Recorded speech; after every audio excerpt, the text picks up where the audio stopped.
আমি আজকে বয়স্ক লোক, আমি কি করে খাবো?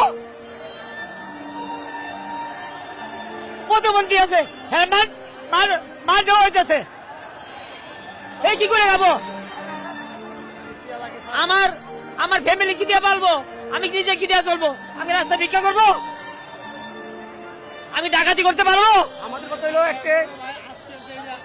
আমাদের কথা হলো অটো রিক্সা চলতে হবে, আমাদের কর্মদিন, তাহলে হলে কি আপনাদের বন্ধ করতে? আমি এতগুলো লোক আপনি কি করে খাবো? দেশের ভিতরে বড় ধরনের অভাব চলতেছে। দেশের ভিতরে সরকার নাই, তাই হলে কি এই অভাবের ভিতরে কর্ম করে করতে পারি না? আমাদের কি খাওয়ার জন্য কেউ দেওয়ার মতো কেউ নাই? দেওয়ার মতো কেউ নাই? আমাদের অটো রিক্সা চলতে হবে, আমাদের অটো রিক্সা বন্ধ করলে আমাদের কর্ম দিতে হবে।